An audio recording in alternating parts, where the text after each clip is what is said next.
తెలంగాణ నూతన పీసీసీ అధ్యక్షుడిగా మహేష్ కుమార్ గౌడ్ నియమితులయ్యారు. ఇదే అంశంపై మరింత సమాచారం మా ప్రతినిధి సిద్ధార్థ్ అందిస్తారు.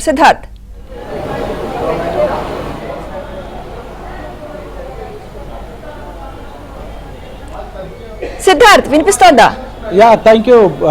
చాలా రోజుల నుంచి ఎప్పుడెప్పుడు అనౌన్స్ చేస్తారు అని చాలా రోజుల నుంచి వెయిట్ చేస్తున్నారు. మొత్తానికైతే ఉత్కంఠ వీడిందని చెప్పుకోవచ్చు. పీసీసీ చీఫ్గా మహేష్ కుమార్ గౌడ్ని నియమిస్తూ మల్లికార్జున ఖర్గే నిర్ణయం తీసుకున్నారు. కాసేపటి క్రితమే ఏఐసీసీ లెటర్ ప్యాడ్ మీద ఈ అనౌన్స్మెంట్కి సంబంధించినటువంటి ప్రకటన వెలువడింది.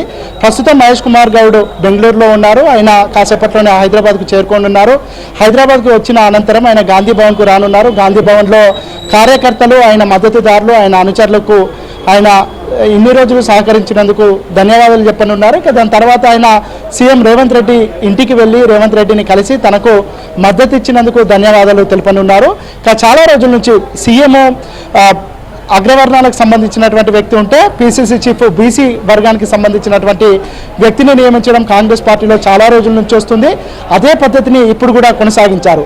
సీఎంగా రేవంత్ రెడ్డి సామాజిక వర్గానికి చెందిన వ్యక్తి ఉండడంతో పీసీసీ చీఫ్ బీసీ వర్గానికి ఇస్తారని చాలా రోజుల నుంచి ప్రచారం జరుగుతుంది. దాంట్లో కూడా మహేష్ కుమార్ గౌడ్ ప్రస్తుతం వర్కింగ్ ప్రెసిడెంట్గా ఆర్గనైజేషన్ పనులు చూస్తున్నారు. ఈయనకు కాంగ్రెస్ పార్టీకి సంబంధించినటువంటి విషయాలపై పూర్తి అవగాహన ఉన్నటువంటి నేపథ్యంలో మహేష్ కుమార్ గౌడ్నే పీసీసీ చీఫ్గా నియమిస్తే బాగుంటుందని చాలా రోజుల నుంచి పార్టీలో చర్చ జరుగుతూ ఉంది. ఇటు సీఎం రేవంత్ రెడ్డి కూడా ఆయన పీసీసీ చీఫ్గా ఉన్నప్పుడు వర్కింగ్ ప్రెసిడెంట్గా మహేష్ కుమార్ గౌడ్ ఉన్నారు.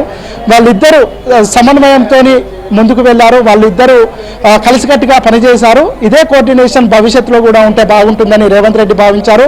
దాంట్లో భాగంగానే తాను సీఎం అయిన తర్వాత పీసీసీ చీఫ్గా మహేష్ కుమార్ గౌడ్ ఉంటే బాగుంటుందని తన అభిప్రాయాన్ని ఇటు మీడియాతోని లేదంటే మీడియా చిట్చాట్లో కూడా అనేక సార్లు తన ఒపీనియన్ని ఎక్స్ప్రెస్ చేశారు. దాంతోపాటుగా కాబోయే పీసీసీ చీఫ్ మహేష్ గౌడ్ అనే సంకేతాన్ని కూడా చాలా సందర్భంలో ఇచ్చినటువంటి పరిస్థితి కూడా ఉంది. మహేష్ కుమార్ గౌడ్ ఇప్పుడు పీసీసీ బాధ్యతలు తీసుకున్న తర్వాత భవిష్యత్తులో రానున్నటువంటి ఫస్ట్ ఇటు స్థానిక సంస్థలకు సంబంధించినటువంటి ఎన్నికలు ఉంటాయి. వాటిలో మహేష్ కుమార్ గౌడ్ తనదైన మార్కును చూపించుకోవాలని చాలా రోజుల నుంచే దానికి సంబంధించినటువంటి కసరత్తు కూడా చేస్తూ ఉన్నాడు. ఇటు పీసీసీకి సంబంధించి ఒక కార్యవర్గాన్ని కూడా ఎన్నుకోవాల్సి ఉంటుంది. వర్కింగ్ ప్రెసిడెంట్లు, అదేవిధంగా పార్టీకి సంబంధించినటువంటి ఫ్రంటల్ ఆర్గనైజేషన్కి సంబంధించిన చైర్మన్లను కూడా కొత్తగా నియమించాల్సి ఉంటుంది. గతంలో ఉన్నటువంటి పీసీసీ వర్కింగ్ ప్రెసిడెంట్లు కానీ లేదంటే ఈ ఫ్రంటల్ ఆర్గనైజేషన్కి సంబంధించినటువంటి వాళ్ళు చాలామంది ప్రభుత్వంలో భాగమయ్యారు. వాళ్ళకు కార్పొరేషన్ పదవులు ఇచ్చినటువంటి నేపథ్యంలో ఫ్రంటల్ ఆర్గనైజేషన్స్ అదేవిధంగా ఇటు వర్కింగ్ ప్రెసిడెంట్లు కూడా నియమించాల్సి ఉంది. దాన్ని కూడా సామాజిక సమీకరణలు దృష్టిలో పెట్టుకోవడం, యువకులకు ప్రాధాన్యత ఇవ్వడం, దాంట్లో మహిళలకు ప్రాధాన్యత ఇవ్వాలని కాంగ్రెస్ పార్టీ ఇప్పటికీ ఒక నిర్ణయం తీసుకుంది. దానికి సంబంధించి కూడా ఒక 4-5 రోజుల్లోనే కాంగ్రెస్ పార్టీకి సంబంధించిన పీసీసీ బాడీ మొత్తాన్ని అనౌన్స్ చేయనున్నారు.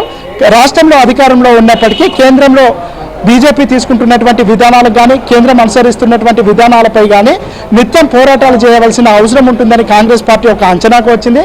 దాంట్లో భాగంగానే యువకులకు ప్రాధాన్యత ఇస్తూ వాళ్ళందరినీ వర్కింగ్ ప్రెసిడెంట్గా పెట్టాలని కాంగ్రెస్ పార్టీ భావిస్తూ ఉంది. ఇక ఫ్రంటల్ ఆర్గనైజేషన్స్లో కూడా కాంగ్రెస్ పార్టీ పాలసీలను ప్రజల్లోకి తీసుకువెళ్లడం, కేంద్రంపై పోరాటాలు చేయగలిగే వాళ్లకు అవకాశం ఇవ్వాలని కాంగ్రెస్ ఒక నిర్ణయం తీసుకుంది. దాంట్లో భాగంగా ఈ కమిటీని కూడా ఒక 4-5 రోజుల్లోనే అనౌన్స్ చేసే అవకాశం ఉంది. ఇక బీసీలకే పీసీసీ చీఫ్ ఇవ్వాలని చాలా రోజుల నుంచి కాంగ్రెస్ పార్టీలో ఒక చర్చ జరుగుతోంది. ముఖ్యంగా బీసీ సామాజిక వర్గానికి సంబంధించినటువంటి నేతలు ఇటు రాహుల్ గాంధీకి కానీ మల్లికార్జున ఖర్గేకి కానీ సీఎంగా ఉన్నటువంటి రేవంత్ రెడ్డికి కానీ బీసీలకు పీసీసీ చీఫ్ ఇవ్వాలని చాలా రోజుల నుంచి ఒక ప్రపోజల్ పెడతా ఉన్నారు. వాళ్ళకి అవకాశం వచ్చినప్పుడల్లా పీసీసీ చీఫ్గా అప్పటి వరకు ఉన్నటువంటి రేవంత్ని అడిగారు. దీంట్లో భాగంగానే బీసీలకు ఖచ్చితంగా పీసీసీ చీఫ్ ఇస్తానని రేవంత్ రెడ్డి ఒక మాట ఇచ్చారు. దాంట్లో భాగంగానే మహేష్ కుమార్ గౌడ్ని పీసీసీగా నియమించారనే చర్చ నడుస్తూ ఉంది. ఇటు గాంధీ భవన్లో ఇప్పుడే కాంగ్రెస్ పార్టీకి సంబంధించినటువంటి నాయకులు కార్యకర్తలు చేరుకుంటున్నారు. కాసేపట్లోనే దీనికి సంబంధించిన సెలబ్రేషన్స్ మొదలై